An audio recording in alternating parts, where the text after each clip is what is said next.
Today we are working Psalm 11.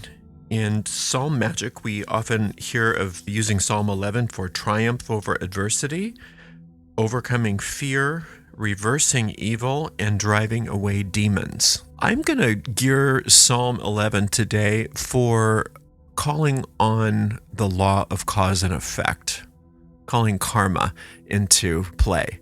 A lot of times I hear people complaining that either people are doing bad things to them and nothing's happening to them, or conversely, I do everything right and nothing seems to work out for me. So we're just going to tune in to the law of cause and effect with this psalm today and see if we can't get things to work out the way that they are meant to. The way we work Psalm Magic is simple, easy, and effective. We take the psalm in question and we speak it out loud all the way through once without stopping. We call this an incantation. When we've finished with that incantation, we go back through that psalm and we consider each verse in turn. We search for those hidden occult meanings that lie behind all of those words. And while we are doing that, the searching and also trying to apply what we find to whatever the situation is that we've brought to the psalm, we are taking those magic seeds of wisdom that we find in the psalm and planting them in the depths of our mind. And that mind is fertile ground for these seeds. And those seeds take root, they grow, they blossom forth, and they bear fruit after their kind. And that is what you and I are going to do together right now with Psalm number 11. In the Lord put I my trust. How say ye to my soul, flee as a bird to your mountain? For lo, the wicked bend their bow, they make ready their arrow upon the string, that they might privily shoot at the upright in heart. If the foundations be destroyed, what can the righteous do? The Lord is in his holy temple, the Lord's throne is in heaven. His eyes behold, his eyelids try the children of men. The Lord trieth the righteous, but the wicked and him that love violence his soul hateth. Upon the wicked he shall rain snares, fire, and brimstone, and an horrible tempest. This shall be the portion of their cup. For the righteous Lord loveth righteousness, his countenance doth behold the upright. When we are reading in the King James Version of the Bible, where it says Lord, in the original Hebrew, that says the Tetragrammaton, Yud-He-Vav-He. Yud-He-Vav-He by the ancient Hebrews was considered the initials for the ineffable name of God. And ineffable simply means unspeakable. And the reason we can't speak it is because you can't name that which is infinite. You can't make finite that which is infinite. That's the mystery behind the ineffable name of God. So it says the ineffable name 5 times. It's using the speaking of the name of God as a way to build up momentum throughout the psalm. It says, in the Lord put I my trust. Now when we say the Lord, it's a symbol for that which is the one source, the one force, the one substance in all the universe. The reason it's unnameable is because it's infinite. The moment you name it, the moment you put any kind of image to it, you are diminishing what it is because it's unspeakable, it's unfathomable, and that's pure power, pure creativity. And the fact that this one force is for us means nothing can be against us. And that's why Psalm Magic is so powerful, because we are recognizing that each and every time we start a psalm, we orient ourselves to what this power is. And our success is assured. In the Lord, I put my trust. I'm putting all my trust in this one power. Now that makes sense. It's just practical. Because if there is only one, we want to put our trust in that. We don't want to put our trust in something less than eternal, less than perfection, less than powerful. In the Lord, I put my trust. How say ye to my soul, flee as a bird to your mountain? We don't know who the psalmist is talking to here. Let's just say it's a friend. The friend says, no, you better just go hide because nothing's going to save you in this situation. So we're turning away from that friend. We're turning away from what the world is telling us, what our egos are telling us, what our fears are telling us. No, I put my trust in the Lord. How say you to me, fly away, retreat, just give up? No way, I'm not doing that. For lo, the wicked bend their bow, they make ready their arrow upon the string, that they may privily shoot at the upright in heart. The ego mind is hiding at all times, trying to destroy you. It's the idea of self-destruction. And pretending that you don't have self-destructive tendencies is not the way to remedy this problem. Running away from it, like what the friend was telling them to do, is not going to help you. In AA, they call that pulling a geographic.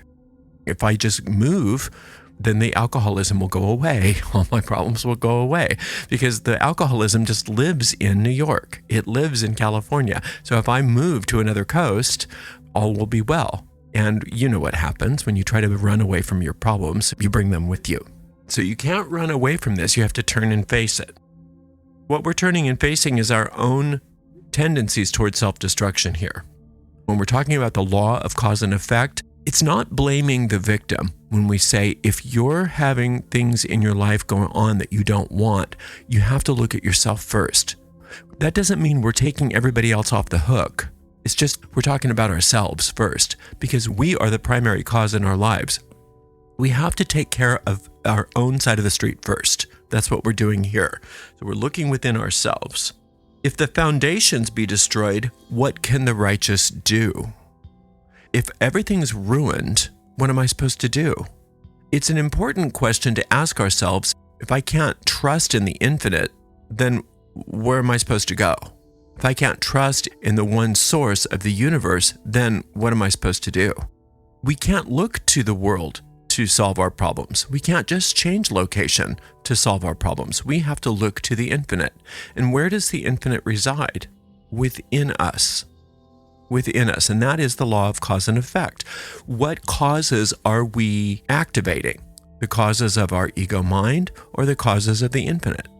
The Lord is in his holy temple.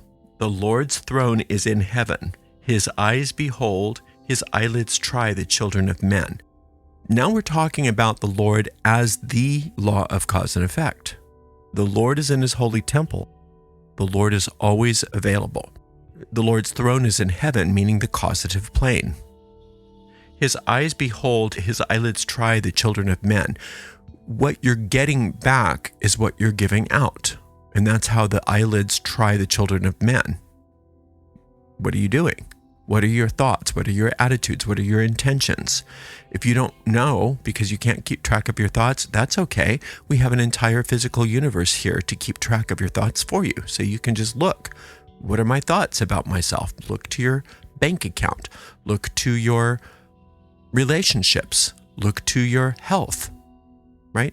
Now, again, we're not saying it's your fault if you have problems in those areas, but those areas do highlight what your attitudes are, what your thoughts are, what the causative principles in your mind are. And it's really important not to blame ourselves, not to get down on ourselves, but to look, because it's so good to know. Oh, I see. I have a ton of negative hatreds toward this person. No wonder I'm having trouble with them, or no wonder I'm having trouble with whatever it is that's going on in my life. So let's at least try it and see if things don't clear up for me. When you hear that the causative plane is inside in the invisible world, and that if you have things going on in your life that you don't like, that there might be things going on inside your mind contributing to those things, that's not meant to be mean. It's meant to be good news, because that's something you have control over.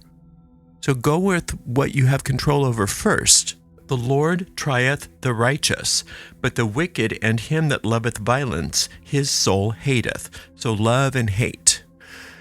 It's not that the Lord loves some people and hates some people. It's talking about the principle of cause and effect. The effects that you don't love are a result of a cause that wasn't in alignment with the infinite. When you have effects that you do love, that means that there are causes that are in alignment with the infinite. It's not that the Lord is up in a throne in heaven throwing down blessings and curses. Everything's built into the nature of things. That's called perfection. Whatever you do, it seems to come back to you. It seems to return to you. It seems like we live in a world of boomerangs and comebacks. But that's because we live in the world of time and space. In order for there to be a screen of space, there also has to be time. To have a three-dimensional experience, you have to allow for time. In the upper planes, cause and effect is simultaneous. In the three-dimensional world, because we have time, it is sequential here. Our effects seem to be coming back at a later time, but that's in order to accommodate for our ability to have space. In order to live in this world, we have to allow for the fact that things take time. That's another blessing, because it gives you time to change something before it fully manifests. When you start to learn how to keep track of your emotions, how to keep track of your thoughts, how to keep track of your energy field, you can say, ooh, I've got really negative energy focused at something. I want to change that before it starts to manifest. It's a blessing that we have time.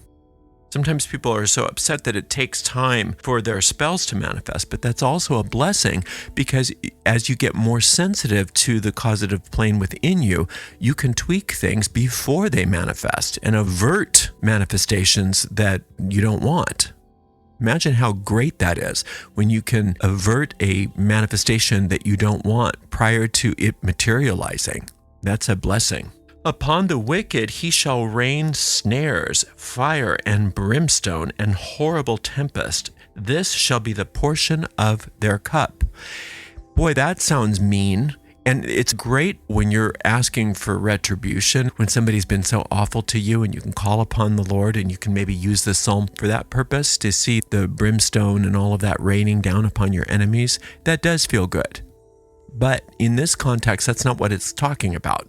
In this context, it's talking about all that brimstone that you experience. You have a part in it. In fact, you have the ability to completely undo all of it, according to this psalm. Loves and hates here is talking about comeback. It's talking about manifestation. It's talking about effect. So you're going to get the effect of your energy. If you don't like the effects, it's telling you you have an opportunity to change that. People get very upset. I didn't have anything to do with this. Okay, maybe you didn't, but you do now. Let's not worry about why this happened. What did I ever do to deserve this is not a good question to ask yourself. That's an ego question to keep you stuck in the problem. The question is, where is my energy now that I can change this? Where am I on the causative plane right now so that this can be changed? For the righteous Lord loveth righteousness. His countenance doth behold the upright.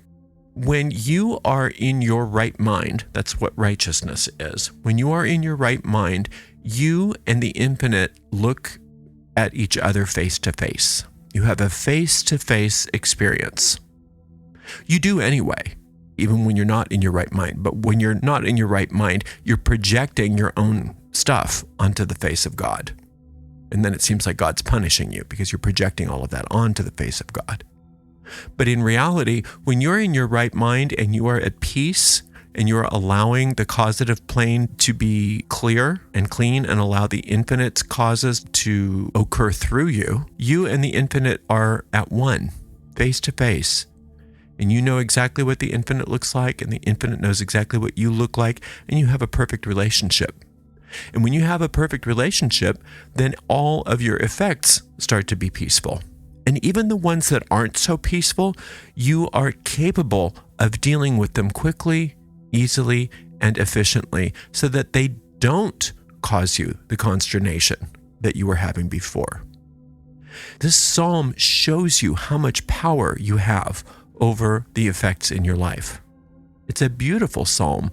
And if you can use it to understand your place on the causative plane, then you are reclaiming your power and your ability to manifest all kinds of wonderful things in your life, and to also eliminate all kinds of horrible things in your life. And in this day and age, when we have so many manifestations that are freaking people out, that's an immensely valuable power to have. Now, everybody ultimately has this power, but very few people are going to use it. Very few people are going to calm themselves enough to be able to understand that and use it. And if you can do that, you're going to be so ahead of the game, and you're going to be in a really good place. So I encourage you to work with this psalm. And whatever you've brought to this psalm, make sure that you keep coming back once a day and working this same magic on that until you get a sense of peace and certainty about the situation. When you get a sense of peace and certainty about the situation, that's an indication to you that your spell has been cast and you don't have to work on it anymore. And you can also use this psalm more generally. And I don't always like to do a lot of that because I think it's good to have an object, a goal. But in terms of just clearing and cleansing the mind and understanding our place in the causative plane, just working on it on its own is immensely powerful in this time that we're living. And I recommend doing that as well. Thank you so much for spending some time with me today. I so appreciate you. Until next time, blessed be.